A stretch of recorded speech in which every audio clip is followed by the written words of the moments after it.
I'm Lauren Spear, and you're watching or listening to the HorrorFam.com podcast. Today, my guest is writer-director Natalie Rodriguez, and she's been working on Beyond the Moonlight. It's a horror film that's a cross between Black Swan, the Teen Wolf TV series, a little bit of Neon Demon, and she's also going to give us an update on Inner Child, which you may have seen um, me talk about in the HorrorFam.com Indie Horror Roundups a few months back.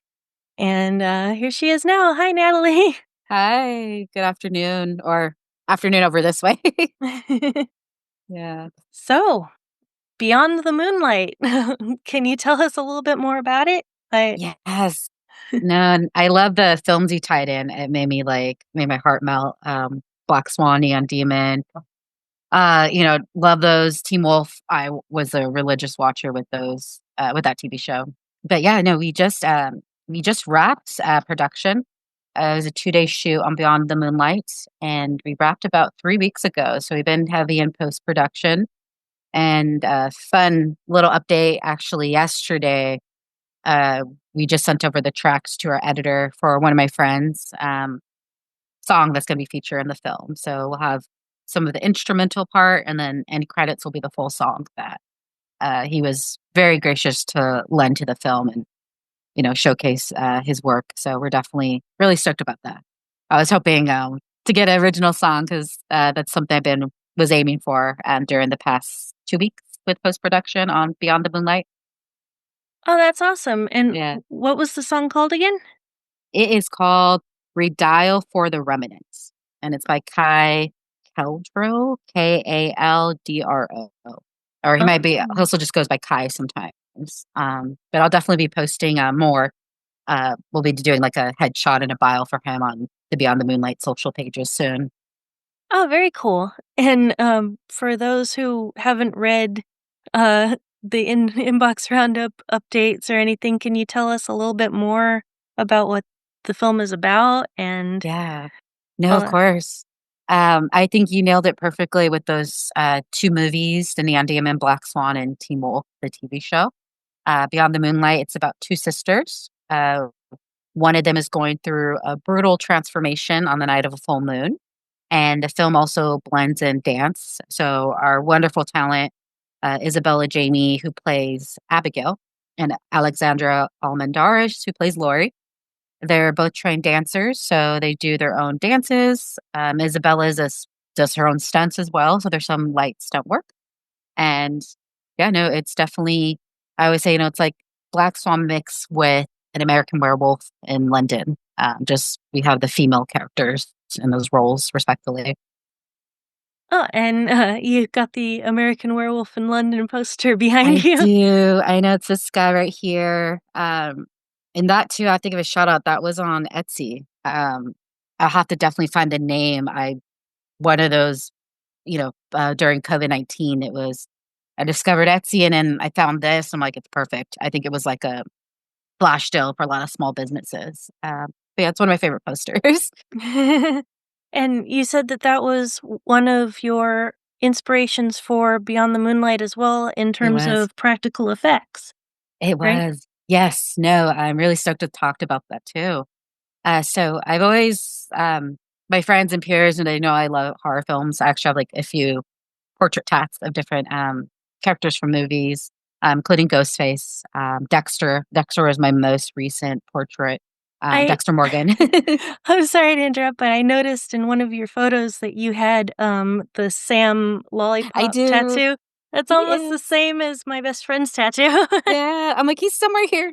Yeah. No, that might have been my first smaller tat. I love Trick or Treat. I mean, who doesn't love Sam? And my tattoo artist was like, "Oh, let's do a small one," because he was doing portraits. So that was my first smaller tat.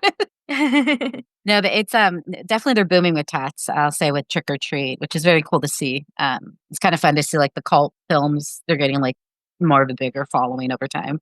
Yeah. Yeah. It's one of Um, the best horror anthology films for sure. I think so too. I definitely would have to agree.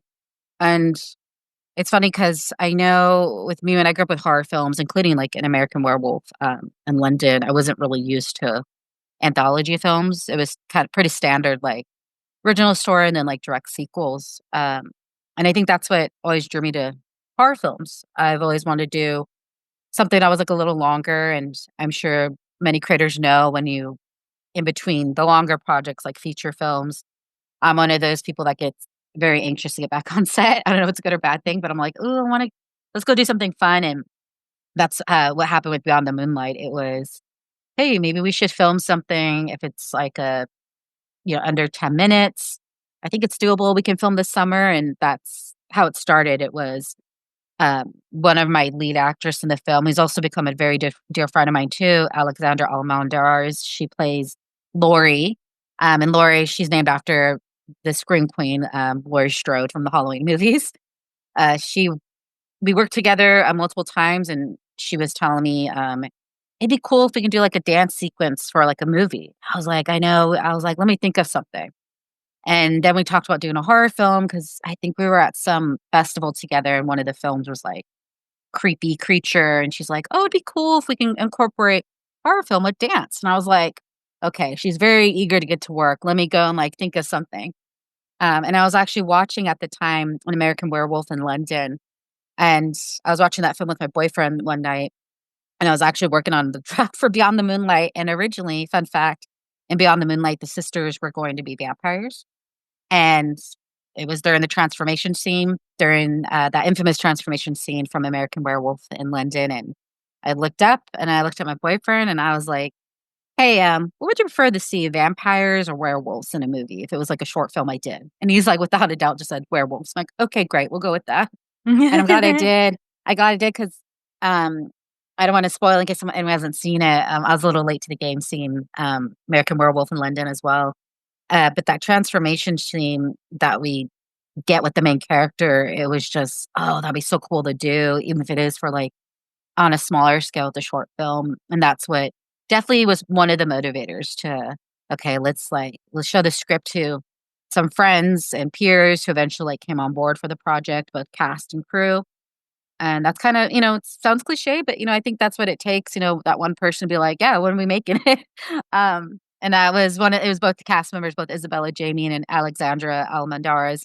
They were like, "Yeah, I'm on board." It was just like, "When we filming this?" Which is very neat 'cause, um, again, I get like that until this day. Sometimes I write stuff, I'm like, "Oh, maybe it's dumb, it's boring," but I think people what's great is they just wanna be creative, and I think that's what's the beauty with, what we had with Beyond the Moonlight. It was having just everything come together, and I wanted to mention too, I've always wanted to work with, like, more neon colors, that's why I thought it made me smile when he said, Neon Demon 'cause I love, love, love that movie, with Elle Fanning and visually stunning with just the colors and I think just all the production design, but that was the one film I sent to our cinematographer, Jonathan Na. I've worked with him multiple times, very talented guy, very down to earth, and I was like, "Hey, I'm doing this werewolf movie, but I'd like to do something, like, more on the neon demon color palette." I was like, "Is that possible?" And he's like, "I haven't seen it," but when I sent them stills, he was very, like, jazzed about it. He's like, "Oh, yeah, like, let's do it. Let's figure it out. Like, we'll get it done." So, that was very cool because 'cause I've always wanted to work with, like, a different color scheme when it came to, projects, and then with shorts, I think what was fortunate is that we had a little bit of a higher budget from other short films I've done, so that's why I was, very grateful for that because it was, definitely allowed to bring on certain people on the team where I was like, I'm fans of their work, frankly. I love their material, and I'm like, "Hey, like, I can finally, bring you on for this project." So definitely, that's a little bit, with the inspo behind it, and, I'm the biggest horror film fan, and it's interesting, I've only done 2 sizzle horror films. One I did years ago with friends, we guerrilla shot it in Pasadena, and then the other was, for a feature film. So this one was like a fully fleshed out, beginning, middle, end, which was very neat, and very exciting to do. And when will people be able to see Beyond the Moonlight? Yes. So we're actually gonna be in post-production, at least until mid-August. So we're hoping as early as mid-September. We did actually we got invited a few weeks ago, but I do need to follow up with this individual just to confirm. Um, but they do want to host a screening for the film closer to Halloween time. So it will be somewhere in LA County if that does happen. Definitely, I encourage people to follow Beyond Moonlight Film on Instagram. Keep up with updates, to see behind the scenes, especially if you are curious, like who the cast and crew is, or even Kai, the musician whose original track are going to feature in the film. Uh, Definitely, you'll find their personal Instagram accounts on our page. You want to know what they're doing or previous work, or you're looking for other collaborators. Definitely recommend everyone on the team who we worked with on this film. And Beyond the Moonlight is a short horror film, Yes, but you're also working on a feature-length horror film, I Inner am. Child. I am. Yes. No, I.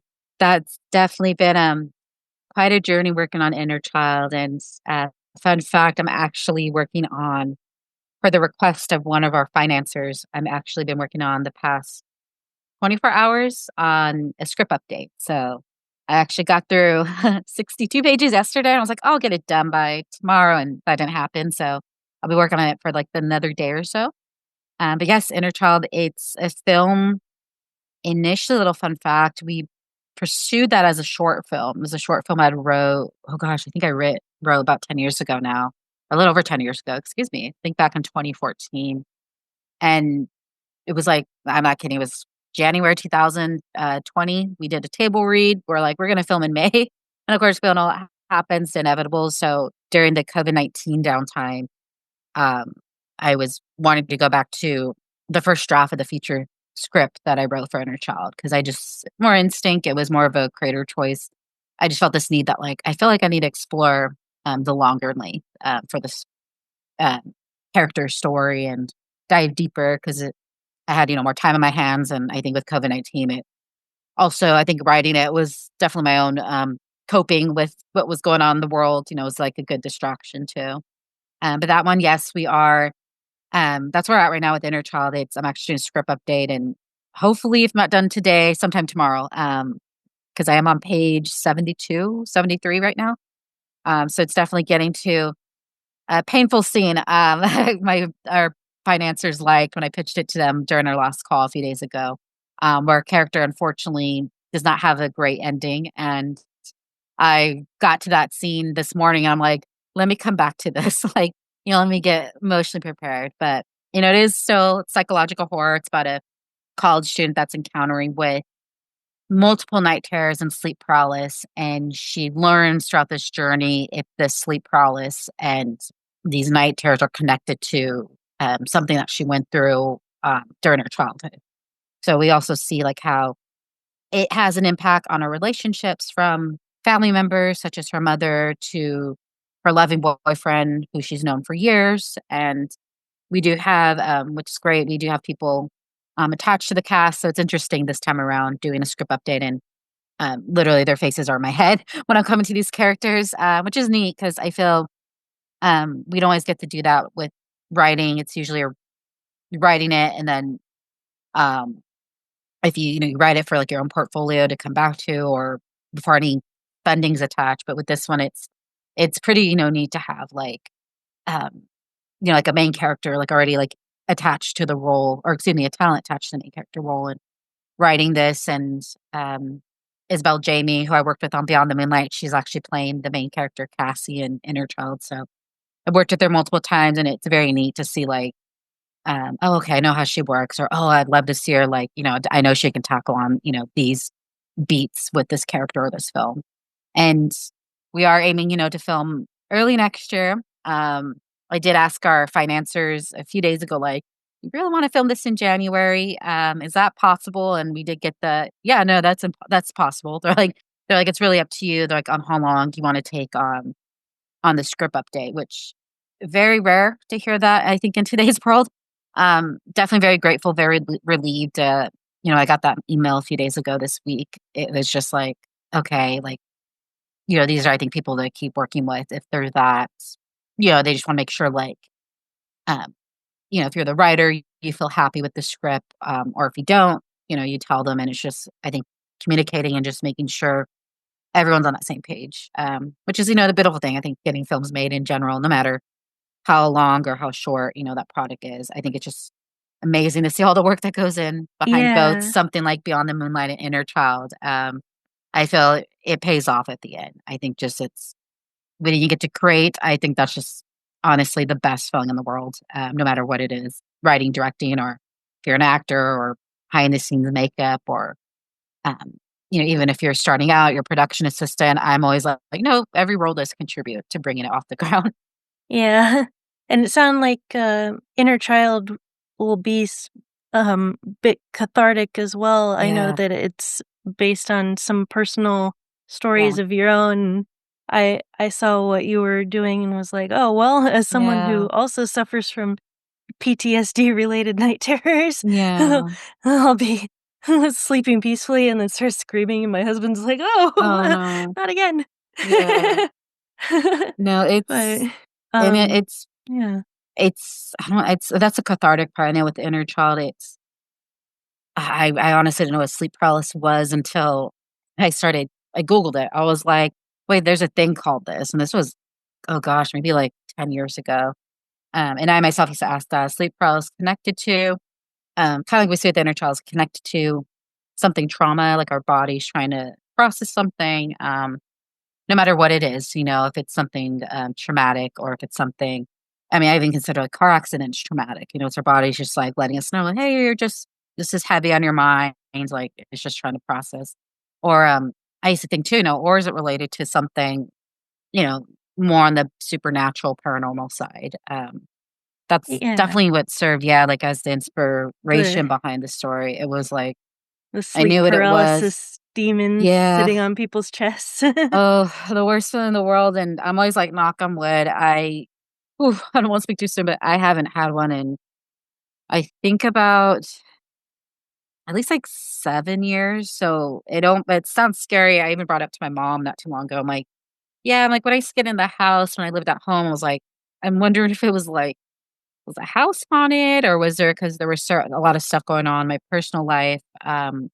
Me and my mom's too, because we had lost, she lost her second husband, and it was my stepdad. I'm like, or was, like, that just, like, kind of our way of our bodies, like, trying to process something like grief, at the time. Yeah. But it definitely, yeah, it's the chest. I used to get that, severely too. It was someone sitting on your chest, or what used to scare the heck out of me was actually, I have 2 clear memories of sleep paralysis, and it was seeing, like, the silhouette apparition, and Mhm. I used to think, like, "What the heck is this?" And when Yeah. I Googled it, you realize, no, like, a lot of people do, like, and fortunately, yeah, they have similar experiences with the chest heaviness, or, they see, like, a shadow or that apparition/silhouette, however, they wanna, like, interpret that. And Yeah. that scared the heck out of me. I'm like, maybe I'm watching too many scary movies. I'm like, or I used to be nervous, like, to go back to bed. I used to be up, like, for a while too, and I can imagine, anyone who goes through that, the same thing too. You kinda, like, freaked out to go back to bed after that, or, Yeah. um, that's always, like, the most, yeah, terrifying. I'm always like, I would never wish anyone to go through that. It's the most bizarre, and, like, at least for me, I knew I was, like, asleep, but when I'd wake up, it was still like, am I still, like, for some reason, I would still question, like, "Is this still, like, part of the dream?" Or it felt like a Yeah. Nightmare on Elm Street, like, when Yeah. those characters wake up, you're like, you're like, "Oh my god," it feels like there's some truth behind, like, almost like a Freddy Krueger, Yeah. fall in a way. Yeah. Yeah, and you've been working on this for so long. You Mhm. started writing to horrorfam.com and, me about this in, Yeah. like, 2022, 2023. Yeah. No, So, and, I'm very happy that you're getting that done. no, and thank you too. I mean, we really are, definitely learned patience with the inner child, and I think knowing that, for as as hard as we say, because I can be impatient. I know so many people are too, but, like, I'm like, "Oh, I want it to happen now," but I'm like, "You know what? Like, there's a reason." I'm trying to tell myself more, like, there's a reason why it wasn't filmed, um, maybe, like, a year or 2 ago, and unfortunately, like, we did have some producers leave the project, or, whether they were fired or whether they voluntarily left, and I think where we're at now, like, we do have the team where I'm like, "Oh, okay, no, this is who is meant to be with the entire time." Like, it feels like we're behind, but, like, to them, they're like, "Oh, no, this is great." Like, this is new, and um, they're like I think no more than 6 months in, but like for us, we're like like we feel like we've been banging on every door, but I think definitely that's been a learning curve with Inner Child. I think it's in today's world, if I can be very transparent, um, it's I think with today's world, like uh, I think with people with financial crisis or even a lot of peers like in entertainment, whether they're in front of camera, behind the scenes, I see more and more leaving California, and nothing wrong with that, but they're going.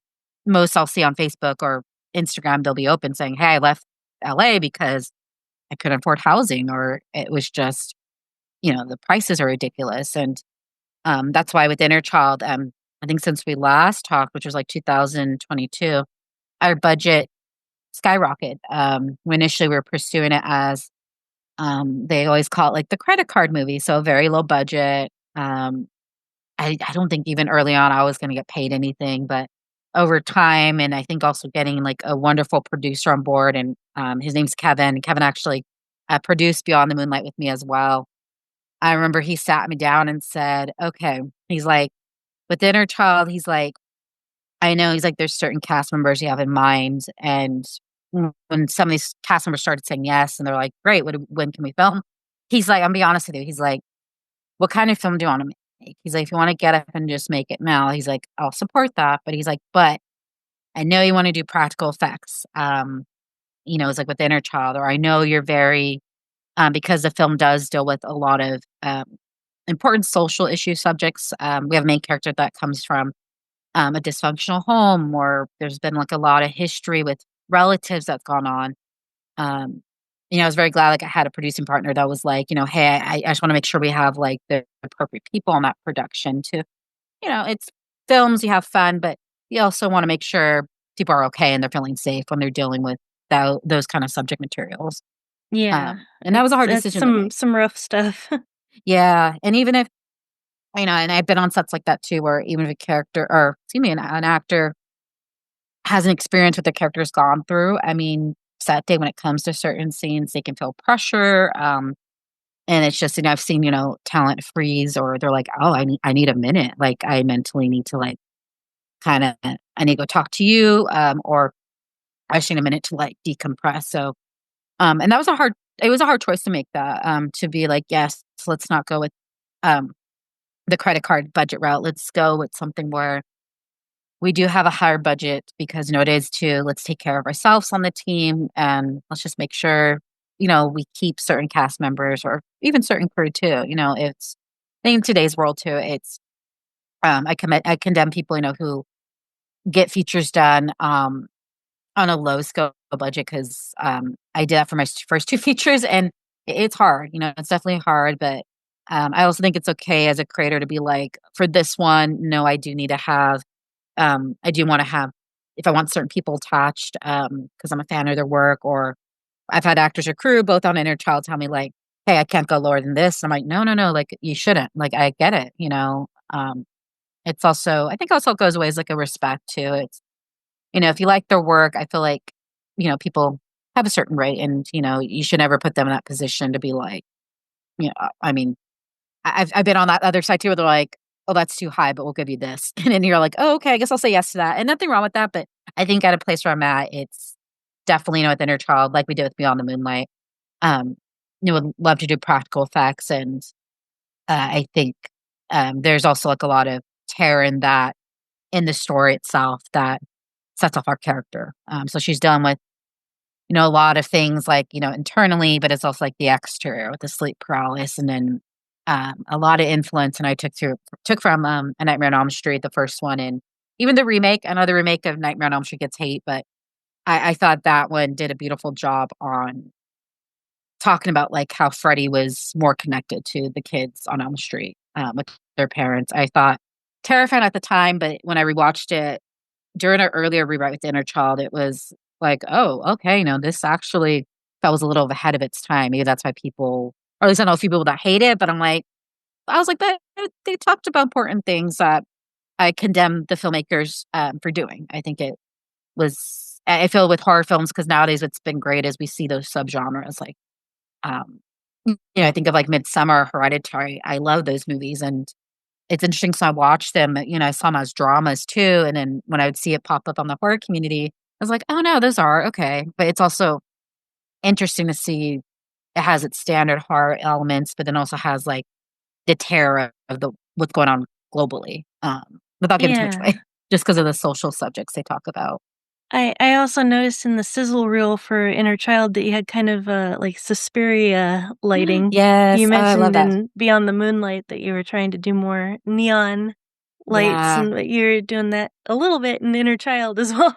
Oh, no, thank you for bringing that up because yeah, I was very, very stoked when we got that, Suspiria, and that's actually Isabella Jamie, in the Sizzle, that plays adult Cassie, and they're both Isabella, and Isabella Fell was the one that played, child Cassie. She was holding the teddy bear, but we definitely I was wanting to do that for the Sizzle. I was like I remember going to my DP, I was like, "Hey, like, I'd love to try with different colors." I'm like, "I know it's maybe" I feel it's more common now, we see neon colors, I think of Neon Demon or even recently, I'd still consider a scary movie like Infinity Pool. It's for me, I think because with directing, I love when I see films where it kinda does like a reverse. It's like, "Oh, we're a horror film, but for our, these scenes, we're gonna have like, this bright blue," and you're like, "Whoa," like, "Okay, that's intense," but I feel even when it's intentional, it's just so powerful to watch,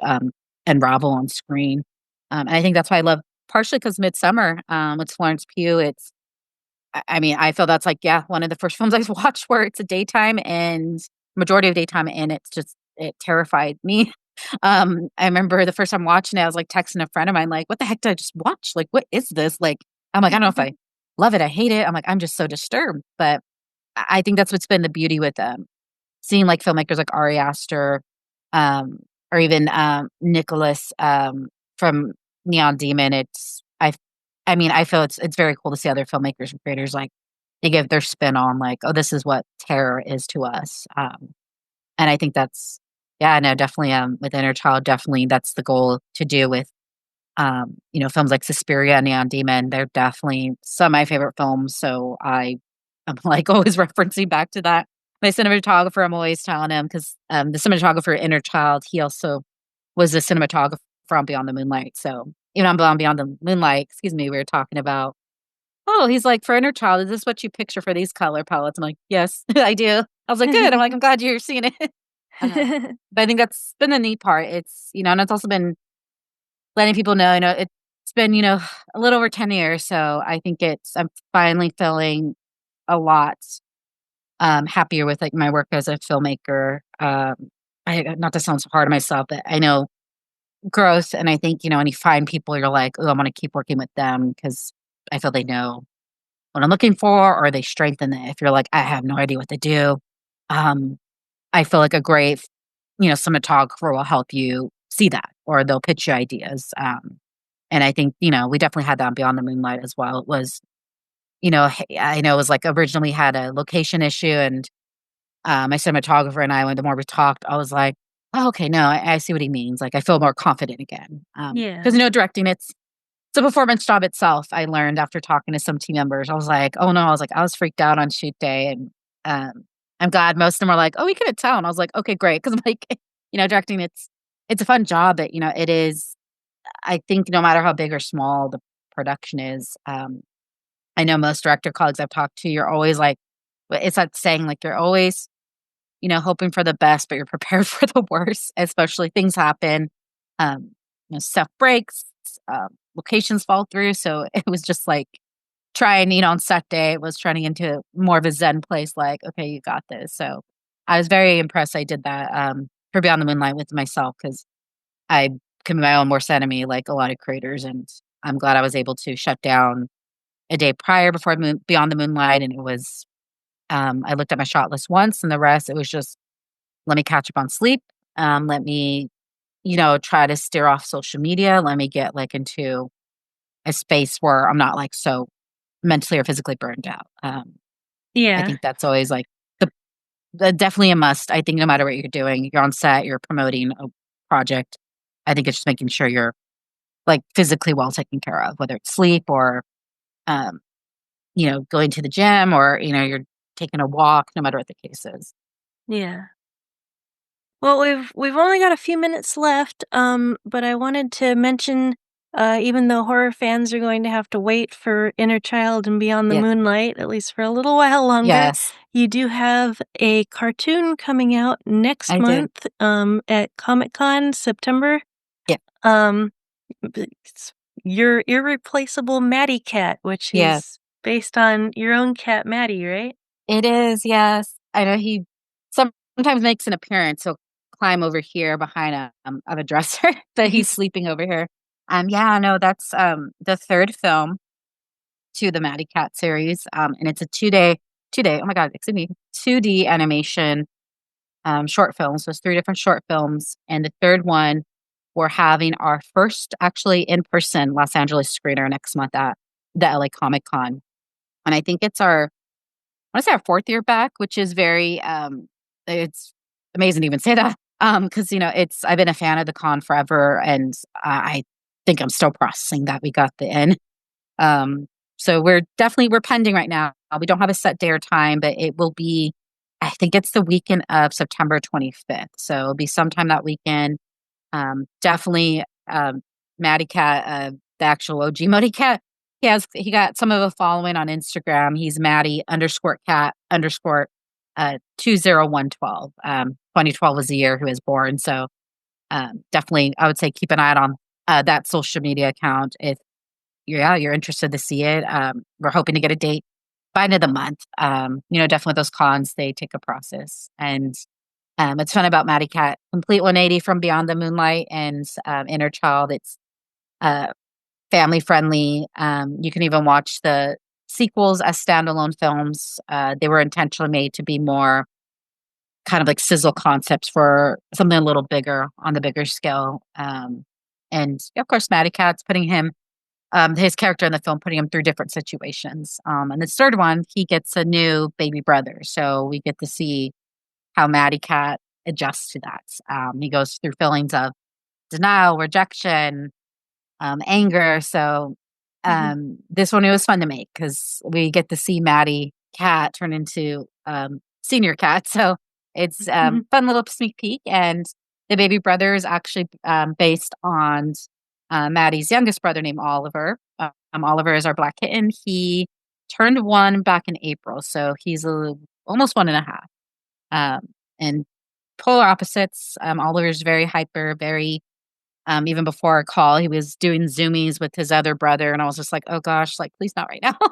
So, um, and that one too, I think it's interesting because I think when I did those films, I know everyone's like, "Oh, it's so cute, you should make more," and I was like, "I kinda wanna do, like, a horror film," so it was, like, interesting, like and I think that's what's beautiful, it's, I think definitely creating it's you wanna make a family-friendly film, go for it, you wanna make, like, a horror film that's more for, like, um adults or young adults, like, go for it too, and I love it, I love going back and forth with the different genres, I think it's a lot of fun, and I think it's also for me, it's not limiting yourself, and, then staying with Matty Cat, I've had a few family members tell me over the past years, "Your cat's interesting and weird because he's very, we love him, but he's very dramatic."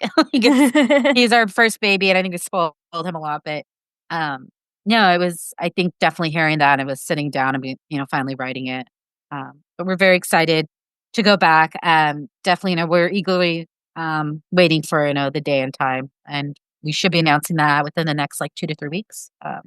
Yeah, and you already said Maddie Cat's, Instagram handle, but if you'd like to follow Maddie Cat's owner, Yeah, um, it's, Nat Christine Rod on Instagram, and there's also the Beyond Moonlight Film Instagram, yeah, so be sure to check those out as well.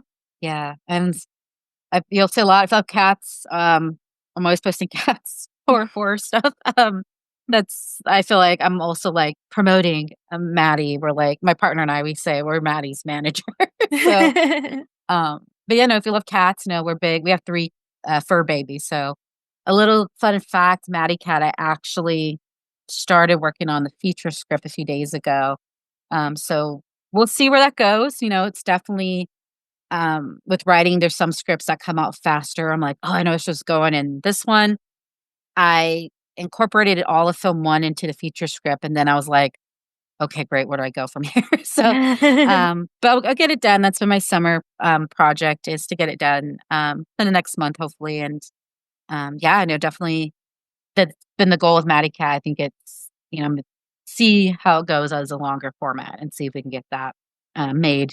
I don't wanna put a timeline on it, but eventually get it made. That's awesome. Well, I think that's just about our time. Did you have anything else that you'd like to say or, uh, Uh, help? definitely, yeah, I know Beyond the Moonlight, we are hopefully gonna have, the film done and hopefully ready to premiere, if not by end of September, sometime in October, in time for spooky month or spooky season. But definitely, yeah, I would say follow Beyond Moonlight Film on Instagram. You can also check out my company, Extra Ord Pictures, both on Instagram and Facebook. Trying to keep, those accounts updated with all upcoming screeners, and just updates on the projects for both Beyond the Moonlight, Inner Child, and even the Maddie Cat film series. And yeah, LA Comic Con, if you go, I recommend it. If you plan on going all 3 days, make sure to stop by our panel and our screener, and that will day and time we will have announced within the next 2 weeks. So definitely keep an eye out on the Instagram account. Oh, that's awesome, Natalie. Thank you so much. Thank you. Well, for everyone who just watched this, this has been the horrorfam.com podcast, episode number 33, and my guest was Natalie Rodriguez. I'm Lauren Spear, and if you enjoyed this or any of the other episodes, or if you'd like to keep up to date with other content on horrorfam.com, I highly recommend subscribing to our new newsletter. It's free and also ad-free, just like the rest of our content. We send it out every Friday. You can get that at horrorfam.com/newsletter. Thanks, everyone. Bye.